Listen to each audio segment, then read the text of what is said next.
Hey, this is Winston Zeddemore, CEO of Zeddemore Industries and member of the original Ghostbuster team. You're listening to Why We Bust, brought to you by the Windy City Ghostbusters and Memoriam Development. We're talking about members in the community and giving back. So suit up, shut your traps, dial in your PKE, and keep busting. Because it still feels good. And before you ask, no, I did not catch the number of that ghost train. Sorry, I missed it.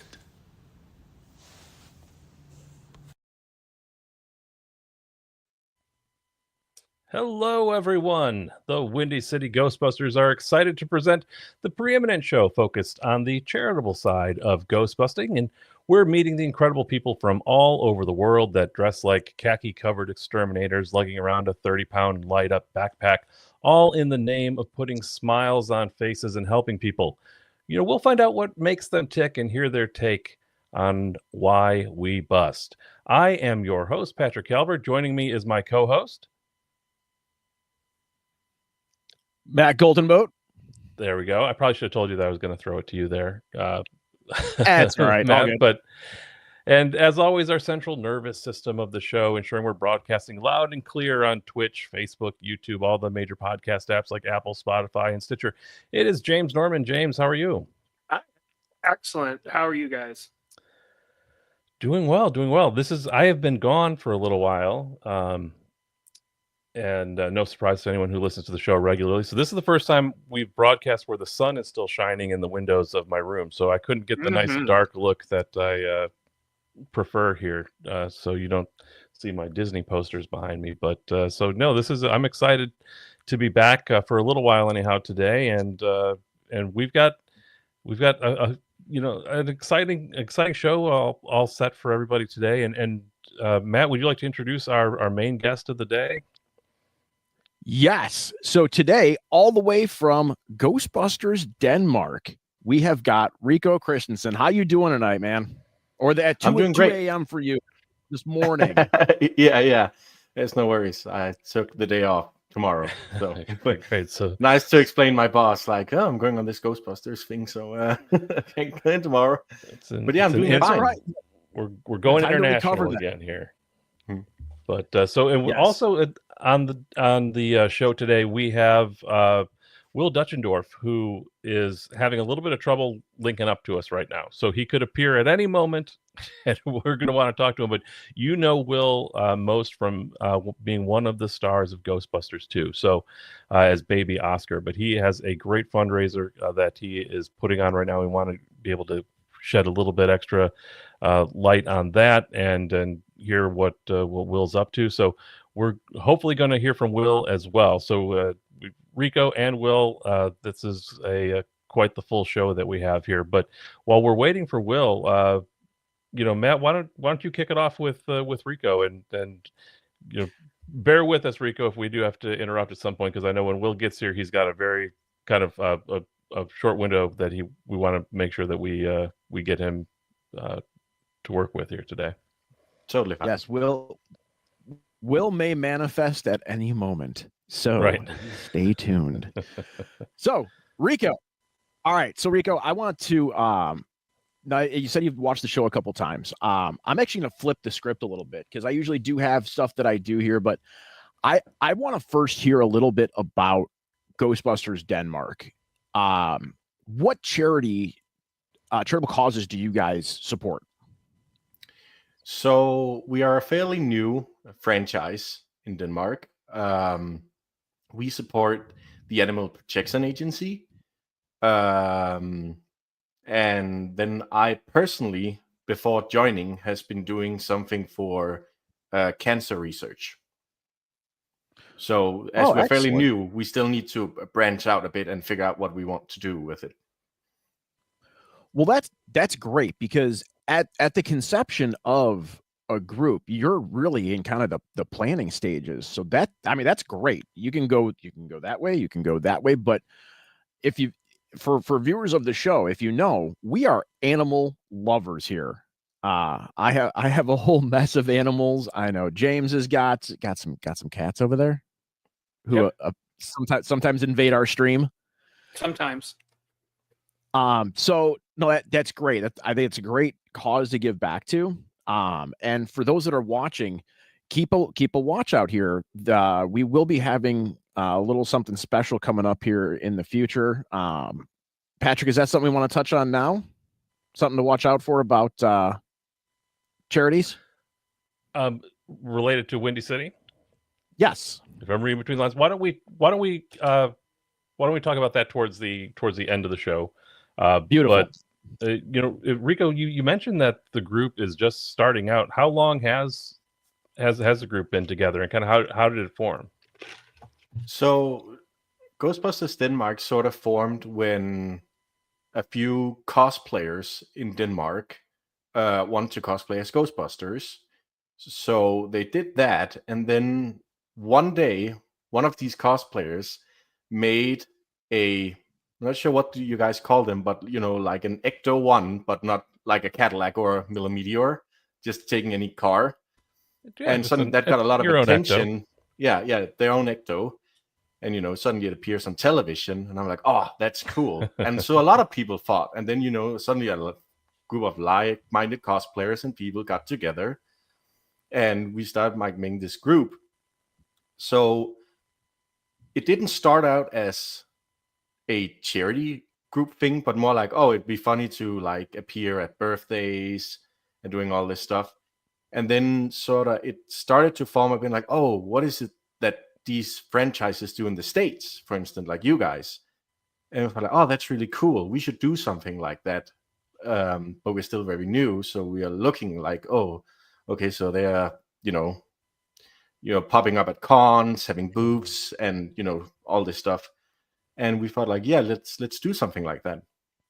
It definitely makes it a lot easier to get your foot in the door when you're doing it for a cause. Yeah.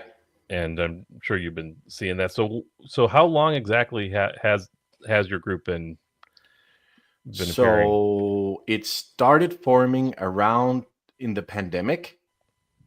Around the pandemic, it sort of became a thing, and then just been growing rapidly. We are, I believe, 35 members spread across Denmark. Which is nice because like we are rarely all at the same event, maybe one or two. So it's great that we can be at multiple places, because a lot of times a lot of cons and events are at the same dates in the weekends. So we can sort of like branch out and plan. Sure. And now, are you covering the entire country, or is there just certain territories? So I am personally a bit more on the mainland, called Jutland. Mm-hmm. And we have a few more people near the Copenhagen capital area. Gotcha. Okay, we should have. For Americans are horrible at their geography. We should have put some visual aids to make sure that we're showing everybody. But so yeah, that's all right. So it's one more time. You said how many folks are in the Copenhagen area? I think at least I'm a bit unsure, because I know the total amount in the group, but I think maybe over 20 of them are in that area. Okay. Yeah. Very cool. That's a large group in a short amount of time. How does the word spread? What's your process for bringing new people into? I just think that I think it's because that there's a large cosplay community in Denmark, and everyone knows each other in a good way. And then a lot of our members comes from another charity group, from another franchise of Star Wars, Troopers for Charity. So they already a bit, in on the whole charity thing. So they start to like branch a bit over and being part of both. So sometimes they will, at cons appear as Ghostbusters or, Star Wars related stuff. But yeah, I just think because everyone talks and love the idea of doing good cause, it just spreads. I just caught. Did you guys have something going on this last weekend here? I saw on your Facebook profile you had a bunch of cool pictures posted. Was that a Mercedes Ecto that I saw? That is 2 weeks ago, Sci-Fi Con in Denmark, which is one of the biggest sci-fi themed cons we have here. It used to be a Star Wars only con, but then sort of more franchises and it got more open to like everything. So that Ecto you're seeing there is actually a friendship. No, sorry, let me language barrier here. It's another group from Germany that are very close friends with our group. It's called No Ghost Germany that came to support us because we were only 2 members from Ghostbusters Denmark appearing, and this is like the biggest event for this. And they just came, with that Mercedes Ecto, of course, Mercedes Germany, or something like that. No, is it a German car? It is a German car? I don't remember. Yes, it is. Okay, yeah. So they just came with their Ecto and a big, huge blow up Stay Puft. They actually also have a blow up firehouse, but we didn't have room at the booth, and they just came like 10 people, and just like, oh yeah, we'll support you guys. And then they have also invited us to go to Germany for some events, which is very cool. Now, isn't that cool about the Ghostbusters community? Like once you make friends in different areas, it kind of all just gets cohesive, and like you just asking for help is not an issue. It's like, hey, you want to help? More often than not, like, yeah, let's do it. Like, does that surprise you? Well, a tiny bit. I mean, it's very cool because like they're sort of like in the middle of Germany, and it's quite a long trip, and they have to book hotels and all that, and out of their own pocket, just to come up and and walk around and have fun and doing all this stuff. So I was very impressed by like the sort of like that they do, like they want to use their time on this, and I was like, oh, that's so cool, I want to do the same. Right on. Well, since we heard a little bit about Ghostbusters Denmark, let's go back to Rico's youth. I want to hear because I mean, here in the States, like I know how I first learned about Ghostbusters when I was a little kid. What's your earliest memory of Ghostbusters? Like the first thing you can remember, was it the toys? Was it the movies? Was it real Ghostbusters? What was it over there that caught your attention first as a child? Yeah, so I was born in 1992, and I researched this because I thought this question might come up. We didn't have real Ghostbusters on television. What we had was, obviously the original movies were shown on television and in theaters, but that's back in the 80s, before I was born. I think the earliest thing I learned about was the song, obviously. But cartoon, that's not the first time I've heard that from somebody in Europe. Yeah, because I researched this and I knew I have seen it, but I didn't know it was Ghostbusters. But Extreme Ghostbusters ran on Danish television. Actually managed to find a small episode, probably dubbed in Danish, which was kind of, whoa, that's rare, because it's kind of lost media here, in a sense. No, but like, so personally, I think also the oddest place I've seen it was in Denmark. You are taught English in elementary school, 4th grade. And in one of our textbooks, there was a whole section dedicated to the Ghostbusters movie. Really? I just remember, and I hadn't seen the movie at the time, so I open up, and then there's like, believe it's pictures from the top of Dana Barrett's building, Sigourney Weaver and Rick Moranis sitting there.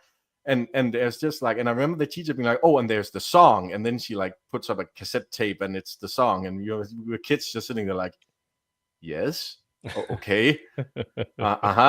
And I can't remember why it is in the English book, but it's like, oh, we're learning about the movie in some way. I wonder if it's some pretty rare Ghostbuster reference thing today, because it's like, I have no idea what book it was. Just I remember we had a class where, oh, what is this? This is Ghostbusters. Right. I would love to find out what scene they were talking about. So there is there is homework for our viewing audience. Go track down this textbook because I'm sure you'll probably want it in your collection now.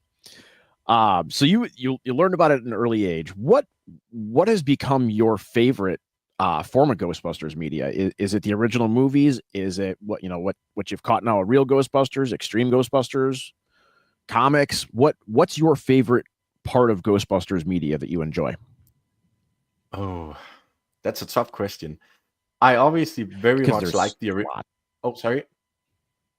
No, I'd say there's a lot. Yeah. So there's a lot. Yeah, there is a lot, and I have made sure to go back and watch, all of real Ghostbusters because I felt like, oh, more Ghostbusters. I find it hard to choose between the original movies because it's like choosing your favorite child. They have something that's great about them and all that. I think what really kicked off the whole about, building proton packs and all that would be the newer movies, Afterlife and Frozen Empire, because that really reignited, like, oh yes, that's something I very much like. That's good. So we're gonna jump into the comments real quick here because somebody actually had XP Bandit. What is a ghost or otherworldly entity of mythical origin in the history of Denmark that you could inform us about that you as a Ghostbuster would like to bust? And how would this fantasy encounter go down? Is there something over there really good that you'd love to take down? So we Vikings originate from us. So there's a lot of Norse mythology that could be used. We do have an idea if we were to make a fan movie over here, would be like we have a Viking statue of a Viking warrior named Holger Danske, Holger Danish, and the story is that when Denmark is in trouble, he will wake up, and we thought like we have history with Sweden being at war with them, so we thought the problem would be that he would wake up and in this time and think, oh, why is Sweden suddenly allowed to be like they are now? And then we would have to stop him or something like that. I like that. So it's something you've actually thought about. Yeah, I brainstormed this with one of our members. That makes me happy. I love Ghostbusters, fan fiction and stuff. So we've got over in the comments here, we've got Sir Gibby 53. Ahoy, hoy, ahoy, hoy, back to you. And as a barber, I love this show. We get every stage of beard growth from Polar Nights. We really do. On a weekly basis, you get to see this grow out and then trim back. And then, a lot of people we interview have beards. Beards are, one of the staples of why we bust. And then also Polar Nights ask, is Matt living in a toy store? And we at Windy City Ghostbusters replied, you have no idea, Polar Nights. Yes, it does look like I live in a toy store. I have been a toy collector for many, many years. So Ghostbuster stuff behind me. But that brings me to the next question. Rico, do you have a Ghostbusters toy memorabilia, anything collection like that? Well, I have a few things. I obviously have the extremely modified HasLab pack behind me. 2 in the box, obviously. I don't really have any figures because I'm not super keen on figures in general. Not there's anything wrong with them, but it's just not a thing that I collect. I don't have any, obviously none of the real Ghostbusters toys or stuff because I didn't grow up with it. So yeah. Well, that's okay. So you're more into the equipment side of it. Oh yeah. Okay, so walk me through what equipment do you have? How many packs do you have? Traps? You said you got the 2 in the box. We got the HasLab. What else do you have? Well, I'm working on 3 Q packs at the moment. The reason why it's 3 is because one is for another member, one is for a collector who apparently saw my HasLab and said, could you do something like this from the ground up? And I do a lot of 3D printing. So I felt like, yeah, I'll try to figure that out. And they were like, oh, I want it as authentic as possible. I was like, oh, okay. Oh, that's gonna require a lot of research, but luckily the community is here to help you. And then I want a very true, authentic Frozen Empire pack with yellow bumper and all that stuff. Nice. So you like to build equipment? Yes, quite a lot. Yeah, I'd say with three Q packs, I'd say building. You like to do it as an understatement. So what have you done to your HasLab pack? Well, first of all, I have a lot of, it's a bit because when people ask me out there, oh, did you build this? And like it's a bit like, yeah, but I know it's still kind of a HasLab. Like it's the shell from a HasLab pack. Sourced the shell from one because I took off the shell. All the electronics are thrown out and replaced with GB Star and Fruto technology stuff. So there's no original electronics. You can't really see it here on the camera, but I also made the new booster tube from Frozen Empire on the Phoebe pack is on there. A lot of extra, like I have 2 of the yellow cable sleeves. But I'm going to change them actually to red. As you see, there's a new red bumper because I want to go with the whole Danish red color scheme because I am building a new Frozen Empire one. Yeah. Nice. Personal touches on packs is always something that I love to see.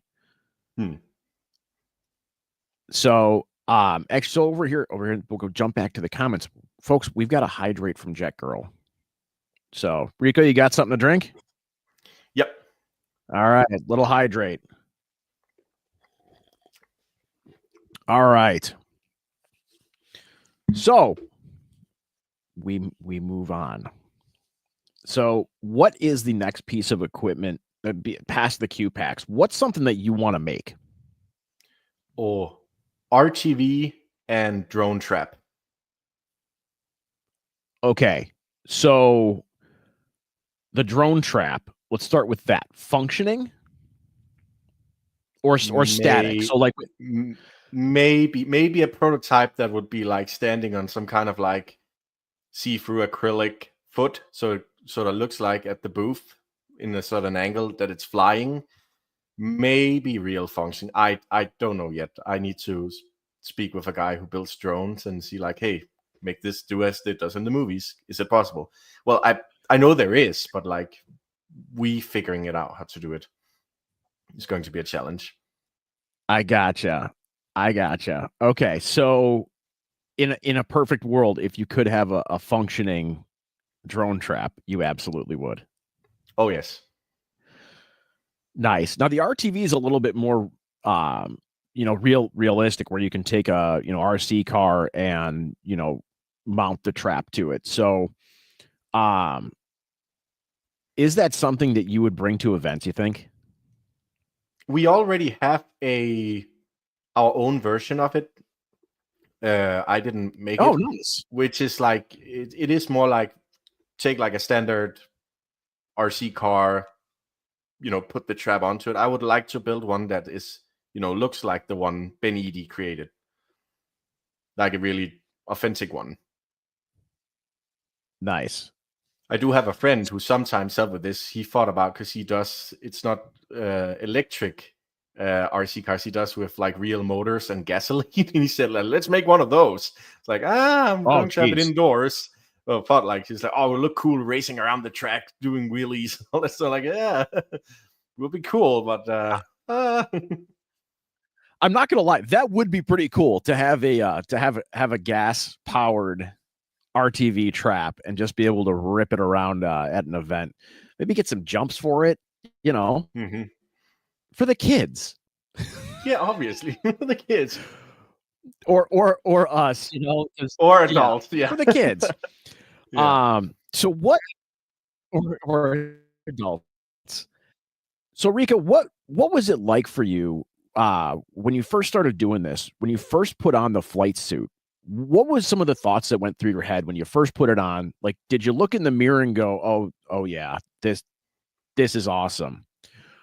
Or did you have some other type of, we had someone that said it was like being a superhero. Like, what were your thoughts the first time you put on the uniform to go out in public and do something? when I first put on my uniform, I thought, gee, I need to lose some weight. No, all jokes aside. I put it on. It was a bit, it was funny. I felt like, oh, it's okay. And a lot of people that before anybody knew about the chat, they felt like, why are you dressing up like this? Yeah, obviously it's the Ghostbuster thing, but you look silly. Like it doesn't look right. And I was like, oh, okay. And so that's why I kind of designed my own uniform. I sort of thought to myself, like, okay, so I work at my job outside of busting is I work at a hospital as a phone support technician. So I see a lot of ambulance drivers and stuff like that, and I thought like, oh, okay, so like, what would ghostbusting be like in modern day Denmark? What would a uniform look like? So I actually went into like where they make the base uniforms for the ambulance personnel and asked, can I get a set without any branding? And I was like, yeah, sure. And I took it home. I got some engineering because I like building stuff, so I need the engineering and name patch, and I just sewed it on. I was like, oh, this is kind of this looks kind of cool, and I put it on. It's like, oh yeah, it's look kind of professional. I asked my girlfriend, like, do I look like I'm important man in uniform? Oh yes, you do, honey. Yes, you do. Oh, good. Then I added some reflectors and stuff like that. I also have some. So instead of being like one piece suit, it's like a work shirt and work pants. That's awesome. Hey, you know what? One thing I've learned is, doing your own thing sometimes, as long as you're keeping with that Ghostbusters aesthetic, by all means, make it your own, because it's kind of like what would Ghostbusters be today if we were all actual individual franchises, So I applaud you for the ingenuity of doing something from work. Like that's a pro move, sir. I love that. Thank you. So if I may continue a bit on it, Matt. We got that covered. What was it like? Yeah, go ahead. So another funny thing is we all know the infamous red jacket. So I also thought like, okay, do I need the red jacket? And I took a very generic black Danish. Let's see if I can remember what it's called in English.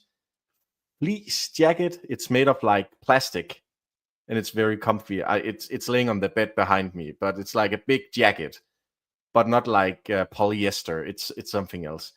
It also has like the what's it called? The small pocket for the rotating light gizmo and all that. Oh, okay. Yeah, so I also have a version of the the winter outfit. But quickly, just the basic idea was that I spoke with one of our members, Per, about what we have seen people do, because like I felt like I couldn't, even when I wanted to buy in my size the jumpsuit, I couldn't get the right color, which is what's it called? The color of the jumpsuits from Ghostbusters 1. Khaki? What's it called? Khaki would be, yeah.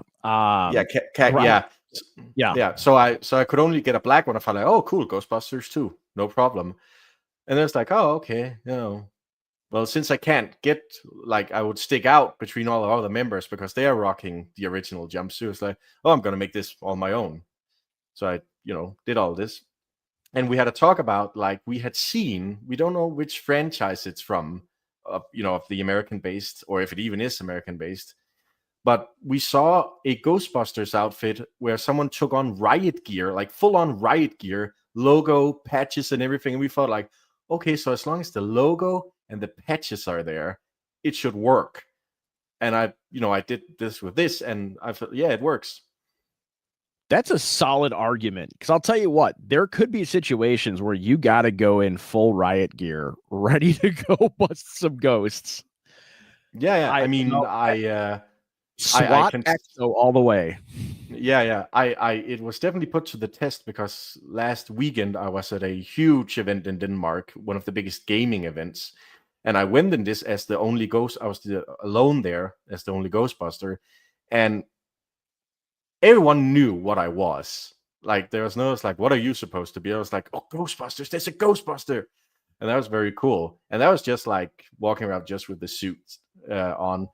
Although I will say, when the pack is on my back, everyone is freaking out. Like, oh my God, what are you doing here? That's so epic. Now, that's one thing about when you put on the Ghostbusters uniform is you're instantly recognizable anywhere. Like, there's no question about what you are or what you're representing. When you have the name badge, then the patch of some type of uniform, whether it be flight suit or like the black uniform style shirt that you have, you're instant, even without the Proton pack, you're almost instantly recognizable as a Ghostbuster. No. So what was it like the first event you ever did with Ghostbusters Denmark? What do you remember from that being like? What was your takeaway? Did you have a favorite moment from that? I think that would be the first event I did. I was actually alone because it's, Halloween is also a fairly new concept here in Denmark. It's not as big as it would be in the States. But again, so there's all these smaller Halloween events throughout the country. And this is great because, we can all, go out to different events. And I was at one, which is this family that has made this like Halloween maze in their garden. They did for fun under the pandemic, and it's just exploded. Like they can't. There's so many people who stop by their house. They come from cities far away just to see it because they are that good at making this Halloween maze. So I'm out there, and this is with the stock HasLab pack and stock Spengler wand, and people are like, oh, really cool, go, and that's very cool. The problem is, if you're familiar with the HasLab equipment, it has the timeout. So what happened was that it would time out, and people are like, oh, does the thing work? And I'm like, yeah. Could you hit the red switch under the iron arm? And they're like, the what now? Under the what now? Oh, there's like a red, and they're like looking at all this stuff and like, what? And that was when I sort of got into like, okay, I need, like, because I would never, I bought the HasLab pack and I was like, I'm not gonna touch it. It's fine. It's the way it is. But I'm like, okay, if I'm going to use this at events, I need just to make it keep alive. And there's these keep alive mods by Fruto Technology, for instance. And then I'm like, okay, while I'm in there, open the pack, might as well get proper sound. And then it's a rabbit hole that grows. You just want everything. Right now, it has 2 smoke kits. It has the thing Adam Savage sort of invented, the attenuator, I think it's called, the little box. Attenuator. It's in the front. Yeah. With Wi-Fi module from GB Star, so I can control it from my phone. And it weighs a ton. Like, oh god, I need a new pack that I can wear at conventions and stuff because it's become so heavy. It's a great display piece at cons, but like 3 days, over 20,000 steps with that thing on my back. Oh, like I can't. Yes. You know what? I said the same thing about my HasLab pack, which it's over that way. It was supposed to be the pack that stays on the stand, right?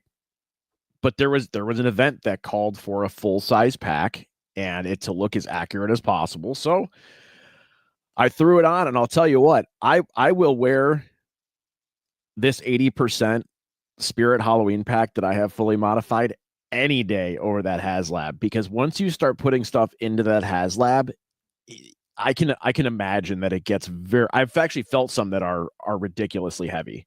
Yeah, I mean, so 20,000 steps, yeah. Yeah. So what really makes mine heavy is the aluminum the back plate, the new back plate. It's not a Redmond Studios. It's from another, because importing one from the US would be crazy expensive. So luckily there was this Europe-based 12 floor something studios. Anyways, it has that, and it really, it's very sturdy now. But wow, thank God the Alice frame is is sort of making it comfortable to have on your back. Right, because that's a real struggle between us busters, is carrying around that pack for multiple hours, having some comfort in that, such as padding or something on the straps, or your, the kidney part. You got to have something there. We had a couple questions from the comments here. So we got Grimhild here. She says she can speak Dansk. Where in Denmark are you? She wants to know. I am Jutland, Jylland, and Silkeborg. I just said the town name, Silkeborg.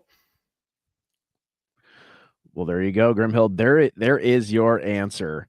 And their HasLab is 12.5 kilograms now. Conversion to pounds? Anyone? Oh, I don't know. It sounds heavy. Bat. What's that? Will's here. Oh, excellent. Dude, I am embarrassed on so many levels. Like you don't even. I don't even know how to like. I don't even know how to. So, I don't know the difference between Mountain and Central Time, and it's so bad that I actually booked 2 podcasts today. One with you guys and one with somebody else, and they were both Central Time. So, I actually I don't even know how to say I'm sorry. Other like. It happens, man. I was not intentionally flaking on you guys at all. I'm just stupid. Like I just had a dumb. Apparently, I just don't understand time, and yeah. Well, you're all good, man. It's all good. Hey, so why don't you take a second, tell the viewers who you are, and what you got going on right now, because we're super excited to hear about it. Sure. Give me 1 second, because my thing is like Monday is usually my family day. So to do anything on a Monday, my wife is like, it better like be super important, right? So naturally, this is pretty important to me. But so like I'm baby Oscar from Ghostbusters. Me and my twin brother Hank, we did Ghostbusters 2 as little, or like I don't know, like 1-year-old babies. And I'm here because like I'm trying to promote men's mental health, and I'm trying to promote suicide postvention, and raise a little bit of money for a nonprofit called Survival, or Friends for Survival. And that's pretty much my jam. I mean, I can go into a lot more detail than that, but that pretty much sums it up. Can you guys hear me? Yep. That's it. It's amazing. Yeah, I can hear you, bud. You're good. So, I really think it's amazing that you're going out and bringing awareness to this. So we won't go too deep into stuff, but I just again want to commend you for bringing this to the attention and using some of your abilities as somebody who was in a part of this franchise. And a lot of people have seen on screen, and now you can kind of catch their attention and bring a cause that is, not often talked about. And yeah. But Matt, I want to go back because you really said like, I don't want to think like, like I do want to talk about suicide loss. Like I want to talk about the terrible things that happen in men's lives that make us kill ourselves. You know what I mean? Like the things that really like make people give up. Like I want to talk about that stuff. I think men need to talk about it, and I'm not avoiding the topic.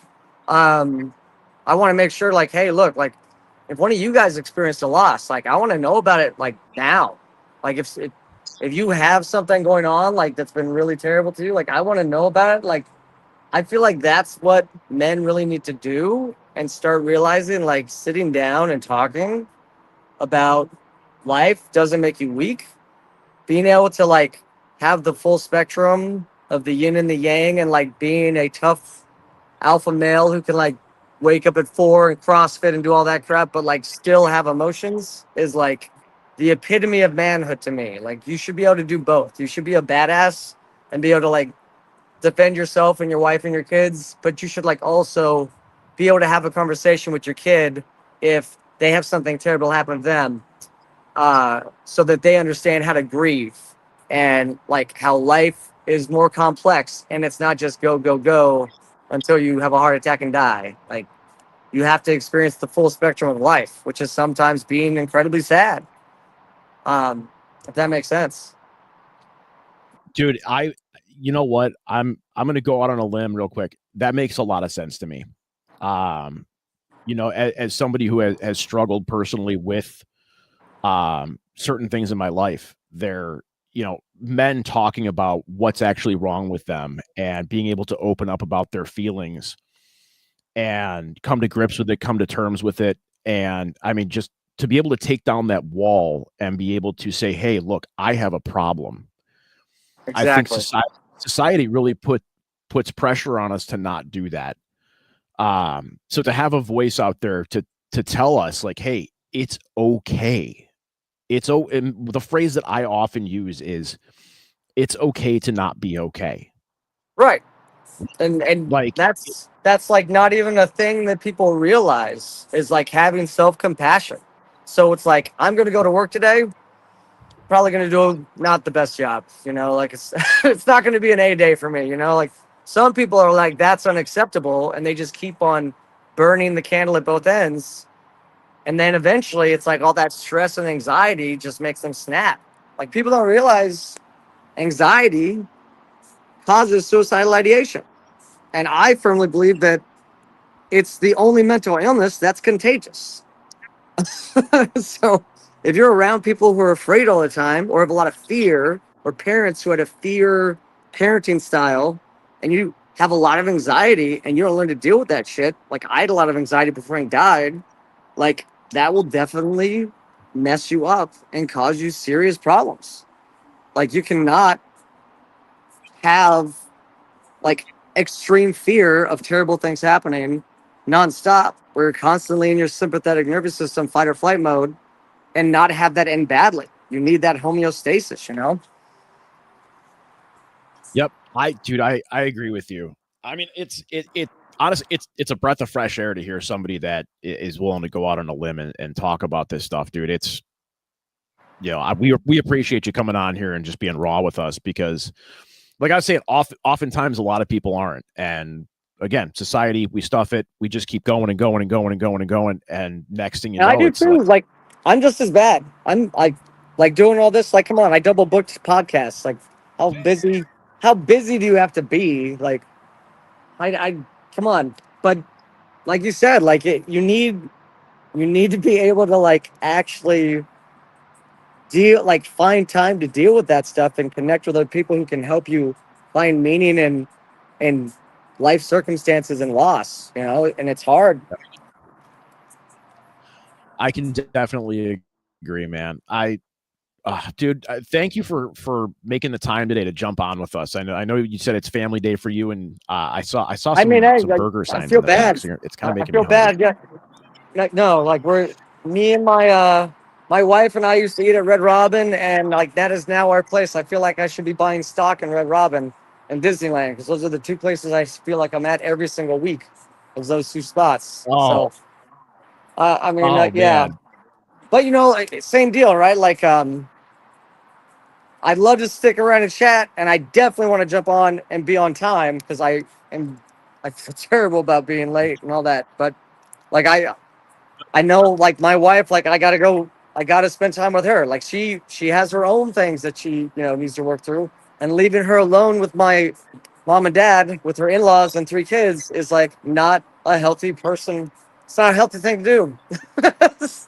All good, brother. Well, we want to have you back on here and do a full interview if you're interested. And I'd love that. I'd love it. Yep. I really want to thank you for taking the time out of your day to come and join us, man. So go enjoy your dinner, and you know, much love to the family and everything. And we'll see you back here eventually. All right. Yeah, I would love that. Next time I want to hear like Rico and James talk and tell me something good or bad going on in their lives and shit. You know, like I like it. A round table with Will. We've got ideas. All right. Awesome. Very cool. Well, thank you guys. Thanks for having me on. All right. Take care, brother. We'll talk to you later. All right. Take care. All right. So some great words of wisdom there from Will. So we'll jump back here. And again, we just want to say thank you to Will for doing that. So Rico, take us into today. Now, I know you said that Frozen Empire is Frozen Empire your favorite, or is Afterlife your favorite of the two new movies? I think Afterlife is my favorite because it's just I mean, it's just like I think it's a better movie overall.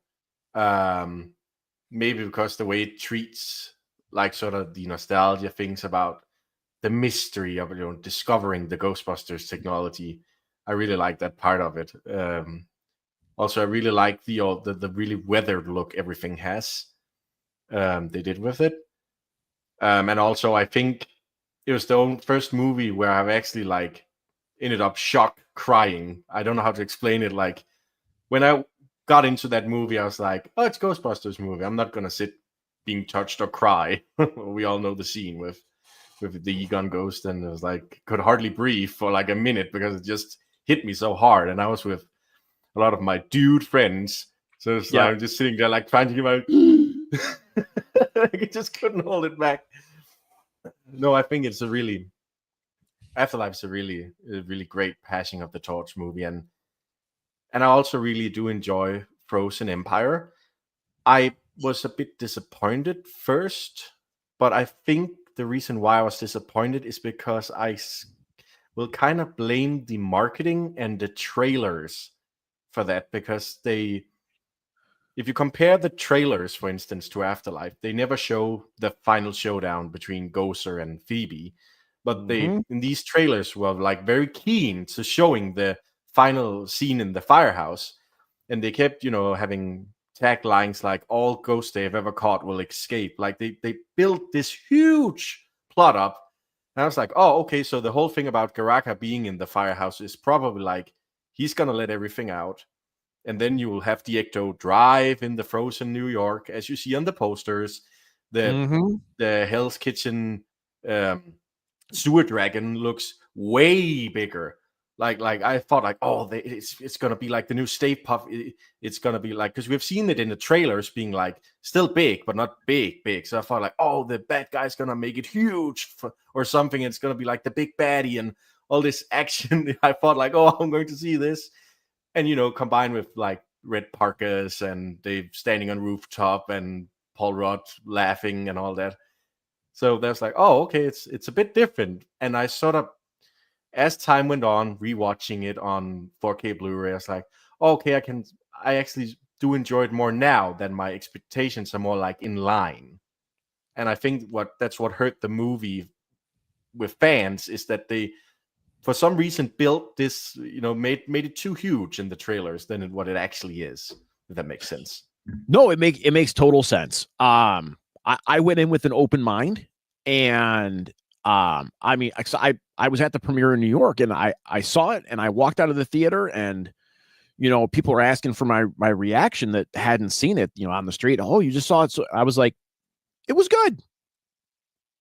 Like I wasn't like, it was good. Like, yeah. So it's one of these movies where I wonder if it's like, there is the whole thing also with Ghostbusters and Ghostbusters 2, that the 2 for a long time was a sort of like, people thought it was a bit not as good as the original, but more and more over time, people are like, you know what, 2 is actually kind of good. So I kind of have that feeling. I think Frozen Empire, because I had it on at work the other day in the background, and I actually played it like 2 or 3 times, and it's really grown on me. But I will say to our viewers, if you do not cry during the first time you watch Afterlife, you may want to check your pulse. I'm just saying, if it doesn't jerk a tear, you may want to check. So where do you want to see the Ghostbusters movies go from here, from Frozen Empire? What do you want their next step to be? So the only wish I kind of had is that I really want Phoebe McKenna Grace's character not be held back by age or gender or anything. Just go full on badass like she obviously is. Egon Spengler's granddaughter. I want her to like really go forth and, you know, not being benched or anything like that. I've seen a lot of people talk about some of the real Ghostbusters ghosts, some like Sam Hain and the Boogeyman, and I think that's cool because they are super cool. But I also like to see something new, because that was what was exciting also about Frozen Empire. It was something else than Gozer, or you know, even though Afterlife it was Gozer, it was still like something a bit different. But there are some complaints between that it was Gozer. Oh, why is it Gozer again? But then again, I think if you look at the story, it made sense. It was Gozer. It did. They wrapped kind of all of it up in a nice little package for us at the end there, and kind of concluded that. And now we're done with Gozer. We can move on to the bigger batters. So I like your take. What do you think? Ghostbusters International? Well, as you know, being in Europe, Denmark, we would love to see it. We'd love to see it. I had to ask. Yeah. All right, so we're coming to the end here. So we're gonna do the Windy City Ghostbusters speed round. Are you ready? Okay. All right. So, favorite Ghostbuster: Ray, Peter, Egon, or Winston? Ray. Good answer. Favorite ghost: Slimer or Stay Puft? Slimer. Proton Pack or Ghost Trap? Proton Pack. Your favorite color? Blue. Ooh, nice choice. Dogs or cats? Dogs. Excellent. If you could have one member, or actually, so let's do this. If you could assemble a team of 4 Ghostbusters throughout all of the franchise, with you being number 1, who are your other 3 picks? What do you mean franchise? So like the... So it could be anyone from the originals to Real Ghostbusters to Extreme Ghostbusters. Oh, okay. 4-member team. I would like Ray. I would like Phoebe, and I would like Winston. That's a solid team with you on there. I like your thinking, Rico. I like your thinking. All right. So where can everybody go and find Ghostbusters Denmark? We have a Facebook page, Ghostbusters Denmark fan page. We have an Instagram, Ghostbusters Denmark. And I think that's pretty much it. Excellent. Well, I encourage everybody out there to go find Ghostbusters Denmark, give their page a like. And as for us, Windy City Ghostbusters, you can find us on all social media. You can find back episodes of Why We Bust, not only on Spotify, but on YouTube as well. So that brings us to a wrap for tonight's episode. Rico, I really appreciate you joining us for tonight. It's been a blast. I always get to get a kick out of meeting people from Europe, and we're going to go, pretty much across the world now, and start to meet people that get a different take on what it's like in their home country. So I really appreciate you joining us tonight, man. And there's one thing I got to ask you though. Why do you bust? Because it makes me feel good. Solid answer, my friend. Solid answer. All right. Well, that brings us to a wrap for tonight. Thank you, everybody, for joining us. Tune in next week where we are going to bring you another episode of Windy City Ghostbusters Presents Why We Bust. So have a great evening, and we'll see you next time.